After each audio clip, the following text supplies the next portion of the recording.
시편 23편입니다. 어쩌다가 제가 배 선장님을 한 분 알게 됐습니다.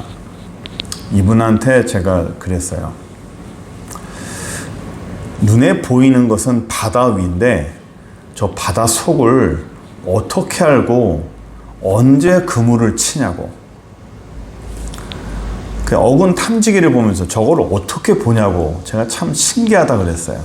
그분이 뭐랬냐면 저 어군 탐지기, 바다 속에 물고기들이 어떻게 있는지를 탐지하는 어군 탐지기가 이제 레이더 같은 건데 그게 들어온 지가 얼마 안 됐다.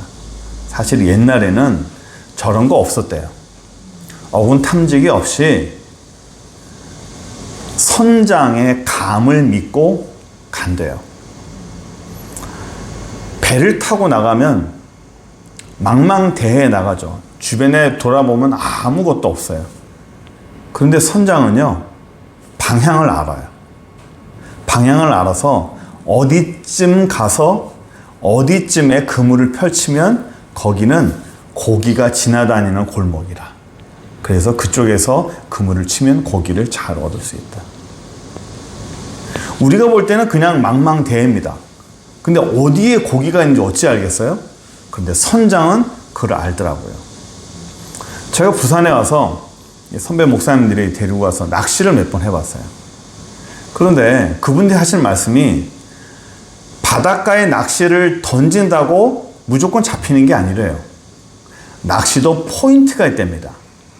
고기들이 모여있는 곳이 있대요. 그 위에서 보면 모르죠. 어디에 고기가 있는지 어찌 알겠어요. 그런데 포인트가 아닌 곳에 낚시를 던져봤자 안 문답니다. 아무데나 던진다고 무는 게 아니래요.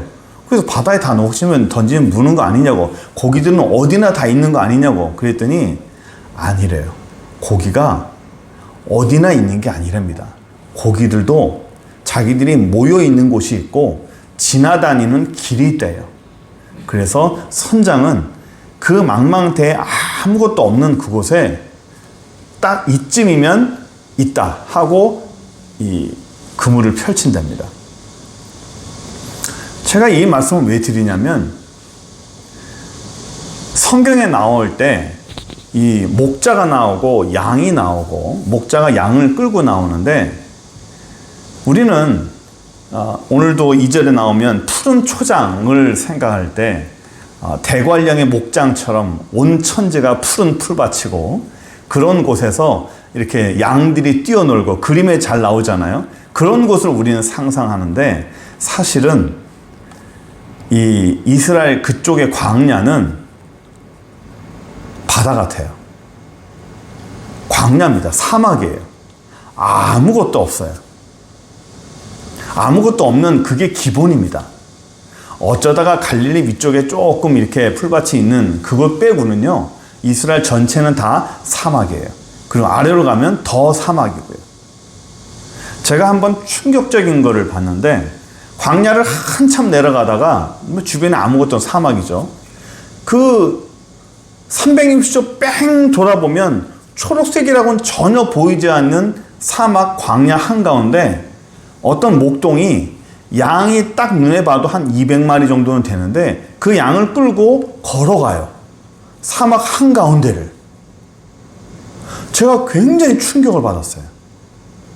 아니, 주변에는 초록색이라고는 전혀 없고 물도 없는 곳인데 그 사막 한가운데를 목동이 양을 끌고 걸어가요. 사막 한가운데를. 어디로 가는 거지? 가면 풀을 찾을 수는 있나? 저 양들이 죽을 것 같은 거예요. 저 사막 한가운데를 걸어가서 살아갈 수 있을까? 아주 충격을 받았어요. 그런데 가만히 생각해 보니까 그 사막에는 베두인이라고 지금도 살아요. 그 사람들의 직업이 뭐냐면 양치기입니다. 양을 길러요. 베두인들은 양을 길러가지고 먹고 삽니다. 생존을 해요. 그 사막 한가운데서 양을 기른다는 거예요. 어떻게 해요? 양들을 끌고 풀이 있는 곳을 찾아가는 거죠. 1시간, 2시간, 3시간을 걸어가지고 풀이 있는 곳을 찾아갑니다. 풀이 우리처럼 이렇게 얇은 풀이 아니라 이렇게 두꺼운 풀이죠. 그 안에 물이 들어있는 두터운 그런 식물들이죠. 그걸 쫓아가는 거예요. 만약에 목자가 풀을 못 찾으면 양들은 어떻게 될까요? 죽어요. 그러니까 양들이 주변에 아무데나 가면서 이렇게 뭐 풀을 뜯어먹고 가는 게 아니에요. 목자가 어떤 장소까지 데려가지 못하면 양들은 죽어요. 그 장소까지 데려가는 겁니다.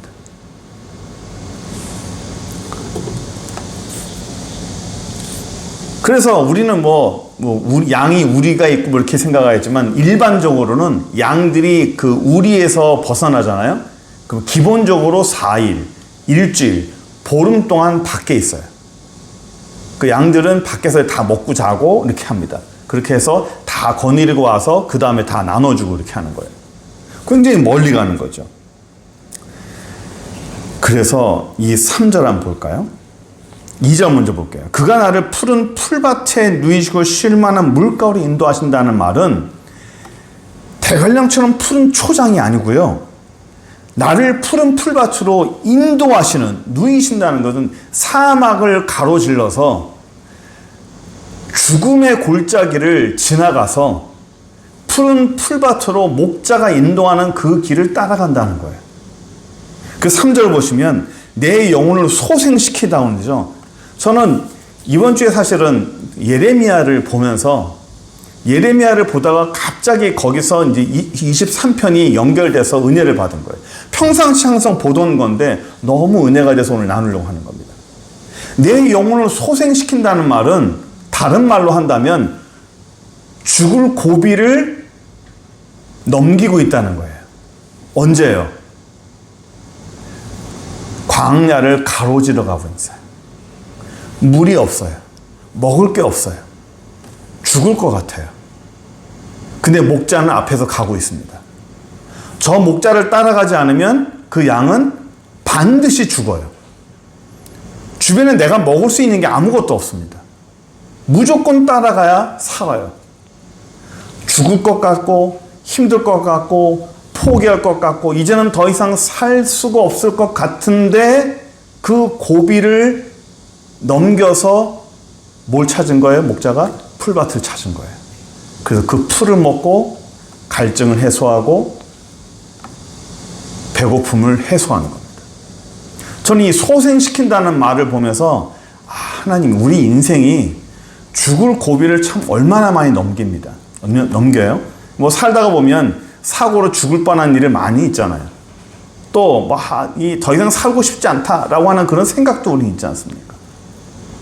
죽을 뻔한 사건들 또는 죽고 싶은 그런 충동들, 이 모든 것들을 그 고비를 넘겨서 우리가 다시 한번 일어날 수 있게 소생시키는 게 누구라고요? 여호와 우리 하나님이라는 거예요. 그러니까 우리가 사실은 이런 고비고비마다 하나님이 우리를 은혜로 우리를 살려주시는 거예요. 우리 지난주인가에 우리 포도에 대해서 했잖아요. 포도주가 이스라엘에서 가나 혼인잔치를 하면서 포도주라는 의미는 단지 어떤 그 술의 기호식품이 아닌 갈증으로 인해서 보릿고개처럼 갈증으로 죽을 뻔한 그런 시기에 아무것도 마실 것이 없는 그 시기에 포도를 밟아서 그 첫 즙을 마셨을 때 사람들이 느끼는 감동은 시원하다가 아니라 이제 살았다예요. 이제 살았다. 이 갈증으로 죽을 뻔한 이 고비를 이 한 잔으로 마시면서 이제는 살았다. 갈증으로 죽지 않아도 된다라는 그런 개념이라 했어요. 그래서 포도와 포도주라는 의미는 술의 개념이 아닌 구원의 개념이고 생명의 개념이고 기쁨과 축제라는 개념이 의미가 되는 이유가 죽을 뻔한 걸 다시 한번 살아나는 개념이거든요. 그래서 너무 기쁘다는 거예요. 이제는 안 죽어도 된다는 거죠. 그래서 기쁨과 축제의 의미고 다시 살린다는 의미가 되는 거예요. 그래서 예수님께서 나는 포도나무라는 의미가 바로 그런 거예요. 죽을 수밖에 없는 그 사람들에게 다시 새로운 삶을 주신다는 거죠. 그 소생시킨다는 게 다시 삶을 주신다는 의미가 우리에게 나타나는 의미라고 생각합니다. 그 하나님은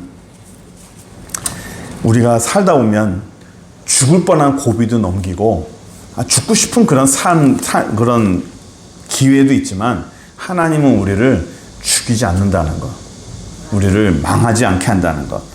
그래서 우리의 생명, 삶의 의지를 다시 살리는 그런 관계라고 봅니다. 왜 이렇게 살려주십니까?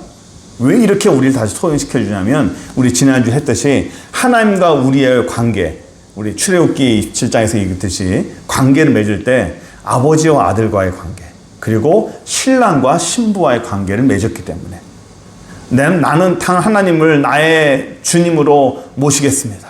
나는 종이 되겠습니다. 라고 고백하는 순간 주인과 주종 관계가 되는 것이 아니라 아버지와 아들과의 관계가 된다 했죠. 그리고 그분은 신랑이요, 나는 신부. 그런 관계가 되는 거예요. 그래서 아끼고 사랑하는 겁니다. 그래서 오늘 3절 다시 한번 보시면 내 영혼을 소생시키시고 그 다음 뭐라 그랬죠? 자기 이름을 위해서 의의 길로 인도하신다. 우리를 위하지만 하나님 자기 자신의 이름이 걸린 거예요. 저와 여러분들을 사랑하시고 이끄시는데 하나님의 명예가 걸렸고 하나님의 이름이 걸렸어요. 그래서 우린 잘 될 줄 믿어요. 왜? 하나님의 이름이 걸렸기 때문에. 자, 이제는 우리가 좀 집중해서 봐야 될 구절이 있어요. 4절입니다. 4절 보시면 여기 내가 사망의 음침한 골짜기를 다닐지라도 해를 두려워하지 않을 것은 주께서 나와 함께 하심이라. 저는 이 말씀을 보면서 사망의 음침한 골짜기를 다닐지라도 해를 두려워하지 않는다. 믿음으로 그렇게 제가 평소에 봤었어요. 근데 이번에 이 말씀이 쫙 와닿는 게 뭐냐면, 내가 사망의 음침한 골짜기를 다닐지라도, 그 말은 뭐냐면 생명의 위협을 낀다는 거예요. 저기로 들어가는 순간에 죽을 수 있다고 하는 그런 공포를 느낀 겁니다. 저기로 들어가면 내가 죽을 수 있겠구나. 내가 죽을 수도 있겠구나. 내가 마지막이 될 수도 있겠구나 라는 거예요. 사람이 죽음이라는 게 마지막이잖아요. 제 아무리 다른 걸 다 해도 죽으면 끝나는 거예요. 다윗이 왕의 통치함, 또 통일왕국, 죽음은 아무 소용이 없는 거예요. 한 사람의 인생이 죽음으로 마치면 무언가를 더 하고 싶어도 그냥 거기까지예요. 하나님, 주님, 내가 여기서 할 일이 더 많습니다. 내가 주를 위해서 선교도 더 많이 해두고 이만 계획이 있습니다 할지라도 하나님이 오케이, 거기까지. 너는 거기까지. 라고 한다면 거기까지예요. 제 아무리 멋지고 유명한 사람도 죽음을 맞으면 그 사람의 삶의 길은 거기까지입니다. 하나님이 인생길을 거기까지 허락하신 거예요. 어떤 노력도 소용이 없죠. 다윗이, 저는 여기서 그걸 느꼈다고 봐요. 죽음을 느꼈어요. 죽을 수도 있겠다. 끝날 수도 있겠다. 마칠 수도 있겠다. 여기까지일 수도 있겠구나. 내 인생이, 내 삶이 여기까지일 수도 있겠구나. 내가 사울에게 도망갔지만, 내가 기름 부음 받았지만, 이젠 지친다. 도망 다니는 것도 지친다. 사울에게 포위당했을 때, 여기까지인가 보다. 이제는 더 이상 못 다니는구나 라고 한계를 느낄 수도 있었다는 겁니다. 근데 다윗은 여기서요, 마지막이라고 생각을 안 한 것 같아요. 일반 사람들은 여기까지인가 보다. 그냥 마지막인가 보다. 이제는 기회가 없는가 보다 라고 생각했는데 다윗은 그렇게 생각을 안 했어요.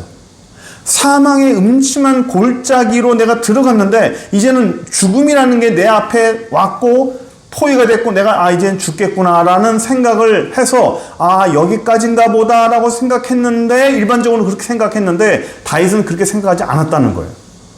그럴지라도 그런 상황에 닥칠지라도 주님께서는 나를 인도해 주실 것이다. 다시 볼까요? 사망의 음침한 골짜기로 다닐지라도, 어떤 상황에 처할지라도, 죽음의 마지막 기회가 닿을지라도, 그럴지라도 내가 나를 해하는 그 해를, 나에게 죽음을 주는 그 죽음을 내가 두려워하지 않는다는 거예요. 왜? 그 이유가 있죠. 왜? 주의 지팡이와 막대기가 나를 지켜주신다는 거예요. 그 말은 끝이 난다는 거예요? 안 난다는 거예요? 끝이 안 난다는 거예요. 마지막일 것 같지만 마지막이 아니라고 나는 믿는다는 거예요. 보통은 여기까지인가 보다 라고 생각하겠지만 다윗은 그렇게 생각하지 않았다는 거야. 아니다. 여기가 끝이 아니다. 하나님이 어떤 사람을 통해서 계획을 세우면 그 사람을 출발부터 도착까지, 목적지까지 하나님은 계획을 세워요. 이스라엘이 출애굽부터 시작해서 광야 생활, 그리고 가나안에 들어갈 때까지 하나님은 계획을 세워요. 그 계획을 하나하나 이룹니다. 근데 예레미야서나 이 출애굽기 보다가 이스라엘 백성들이요, 정반대 이상한 생각을 해요. 아닌갑다. 더 이상 하나님이 우리의 백성을 인도하지 않는 것 같다. 여기까지인가 보다라고 생각하는 거예요. 출애굽기 17장 3절 볼까요? 거기서 백성이 목이 말라 물을 찾음에 그들이 모세에 대하여 원망하이르되 당신이 어찌하여 우리를 애굽에서 인도해내서 우리와 우리 자녀와 우리 가축이 목말라 죽게 하느냐. 애굽에서 인도해냈다는 것은 인정했어요. 애굽에서 10가지 재앙, 홍해 가른 것 다 인정하고 하나님의 능력 인정하고, 오케이, 하나님 우리를 인도했어, 여기까지 왔어, 하나님 인도에 함께 왔어, 그것까지 인정했어요. 오케이. 그런데 여기까지인가 보다라는 거예요. 왜냐하면 죽어가고 있어요. 가축이 죽어가고 있고 가족들이 죽어가고 있습니다. 왜요? 먹을 게 없고 물이 없으니까. 시나이 반도 여러분 인공위성을 한번 보세요. 정말 아무것도 없어요. 정말 진짜 광야, 사막, 그런 사막도 없습니다.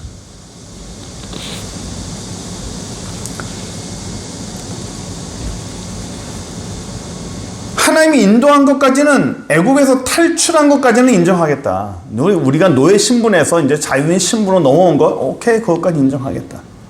좋았는데 하나님은 우리를 여기서 죽게 하는 것 같다라는 거예요. 하나님이 우리를 인도한다면 내 가축들이 죽어나갈 수가 없다는 거죠. 하나님이 인도하는데 왜 내 가축들이 목말라 죽어나가느냐? 왜 내 가족들이 죽어나가냐는 거죠. 주변에 보는 가족들이 막 죽어나가는 거예요. 갈증으로 인해서. 가축들이 막 죽어나갑니다. 우리 가장들이 언제 힘들면, 가족들이 힘들어, 내 아이들이 힘들어하면요, 눈 돌아갑니다. 아주 오래전이죠. 우리 저천동에서 부목사 있을 때 어느 밤에요, 어떤 남자분이 저희 집에 찾아왔어요. 뭐라고 말하냐면, 목사님, 제가요 오늘 나가서 가게에서 물건을 훔칠 겁니다. 그러는 거예요. 그럼 왜요? 내가 먹을 걸 훔칠 건데, 제가 부두에서 이 부두 일을 하는 사람인데, 그때 무슨 일이 있었는지 부두의 모든 일거리가 다 끊겼어요. 끊겨가지고 이분이 벌써 몇 달째 지금 일을 못하고 있는 거예요. 그러다 보니까 내 아이들이 굶고 있대요. 내 아이들이 굶고 있는데 먹을 게 없는데 내가 차마 어떻게 방법이 없더라는 거예요.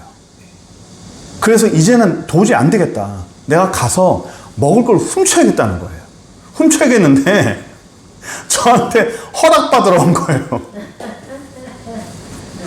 네, 훔쳐야겠습니다.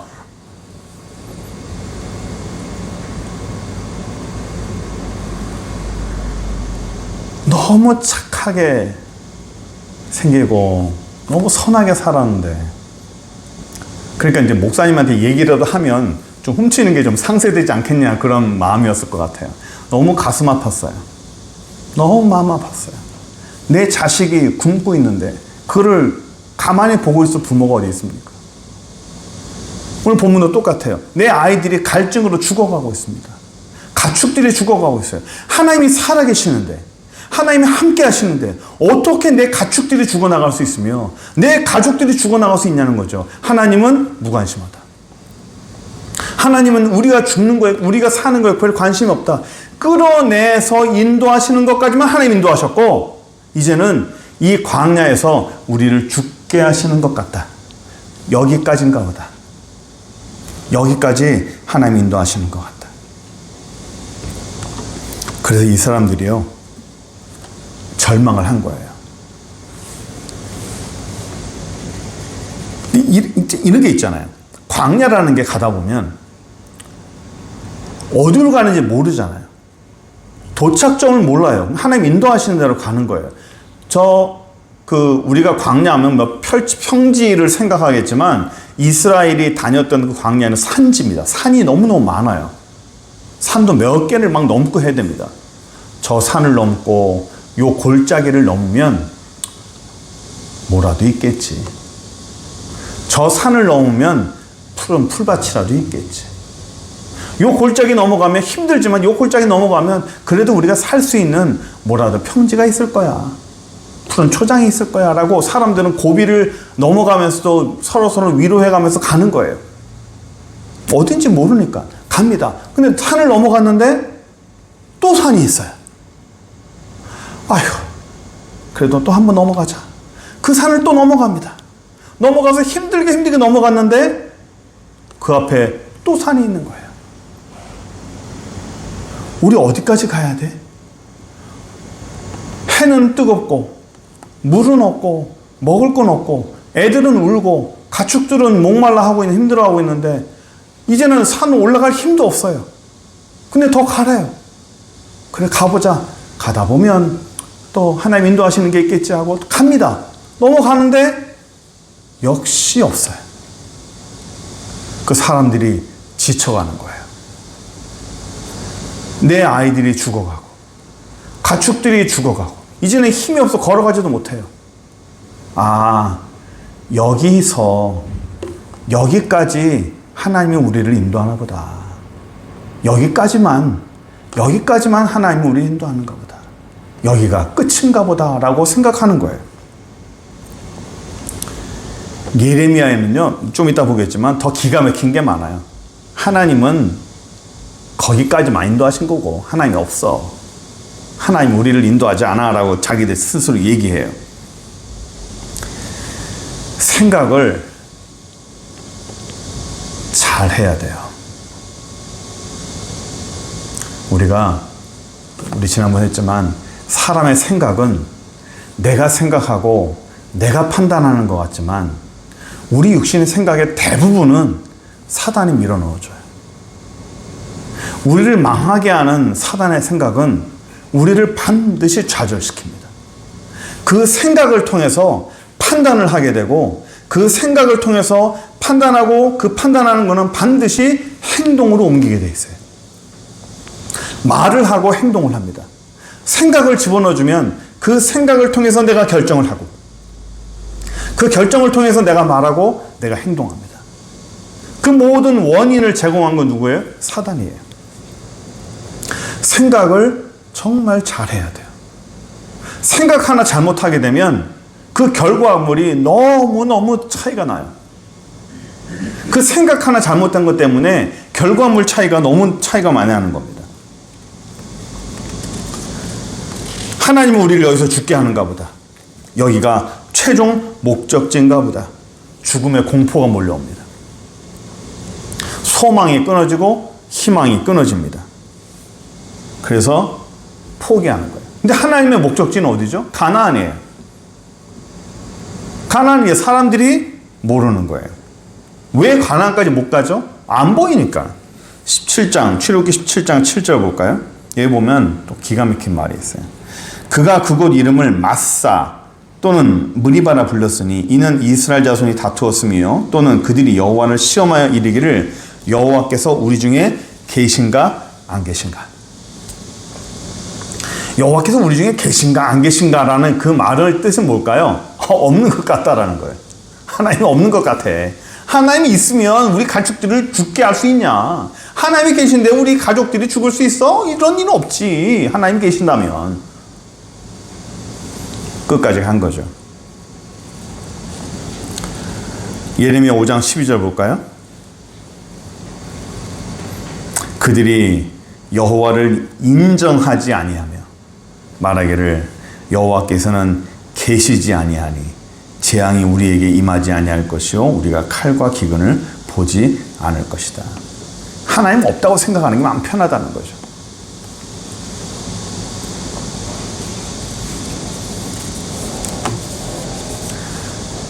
다윗은 이 사람들이 느끼는 공포를 똑같이 느꼈던 것 같아요. 우리가 느꼈던 그런 죽음의 공포. 아, 죽을 수도 있구나 라는 그런 공포. 죽고 싶다고 하는 그런 어떤 환경적인 요소들. 사람들 한 번씩은 있잖아요. 그런 것들이 다윗에게 없었냔 말이에요. 있었다고요. 그도 죽음의 공포가 있었고 힘든 과정들이 있었다고요. 그런데 달라요. 그게 참 다릅니다. 시편 기자는 이 다윗은 마지막에 될 수도 있다라고 하는 그 마지막의 자리, 최후의 자리라고 생각한 그거를 그렇게 생각하지 않았어요. 끝이 아니다. 이 자리는 끝이 아니다. 여기까지인가 보라는 그런 단어, 그런 말을 쓰지 않았다는 거예요. 이게 보면 하나님이 다윗을 기뻐하고 이뻐하는 이유가 있어요. 예? 다윗은 실수 참 많이 합니다. 죄도 많이 져요. 그런데도 불구하고 하나님이 다윗을 왜 이렇게 이뻐할까요? 이런 게 달라요. 이런 고비 때 생각을 잘해요. 올바른 생각을 해요. 저하고도 차이가 참 많은 것 같아요. 여기서 이런 데서 이런 곳에서 믿음이 차이가 나고 이런 곳에서 하나님이 정말 사랑하는 사람의 차이가 난다고 봅니다. 여기서 우리의 믿음에 분명한 시금석이 있다고 봅니다. 죽음의 막다른 골목에서 만난 것 같은 그 끝을 봤다 할지라도 하나님은 내 인생을 여기서 다시 소생시켜준다. 시편에 보면 시편 기자에 이런 게 있어요. 내가 미끄러질 뻔하였다. 내가 이렇게 막 불평하였으면 어쩔 뻔했느냐라는 거예요. 그러니까 글을 지울 수가 없으니까 불평을 막 했다가 이렇게 불평하였으면 큰일 날 뻔했다라고 문장을 바꿔요. 지울 수가 없으니까.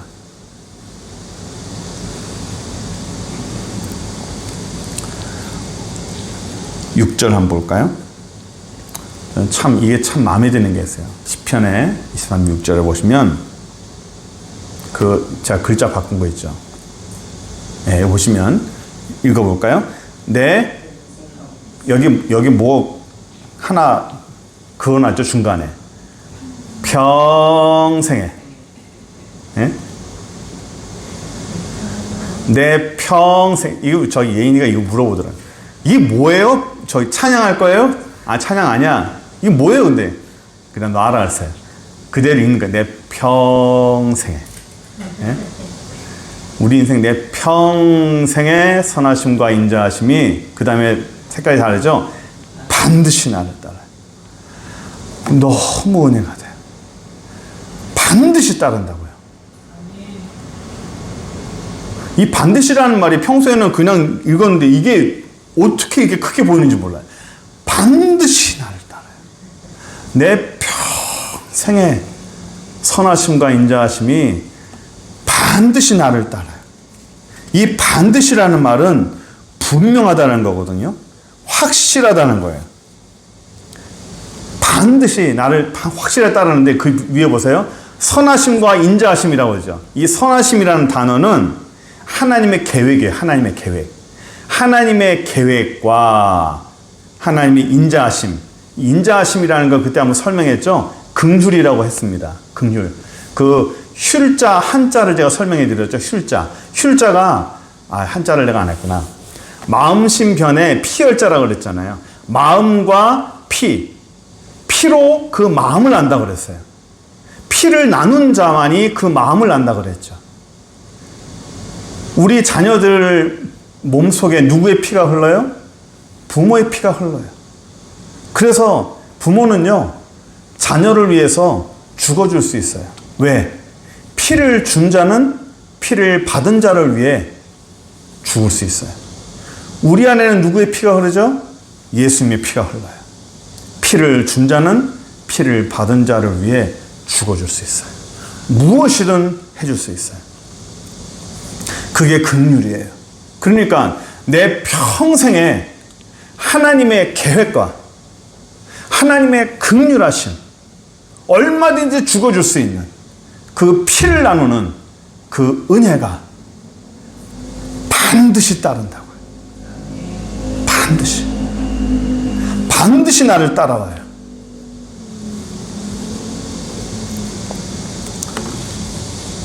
하나님을 믿고 사망의 음침한 골짜기를 다닐지라도 다윗과 같이 이스라엘 사람들처럼 그 수많은 사람들이요, 예레미야에서도 그 수많은 이스라엘 백성들이 여기까지인갑다라고 했어요. 여기까지. 더 이상 진행이 안 되는 것 같다. 하나님은 우리를 여기까지만 인도하시는 것 같다.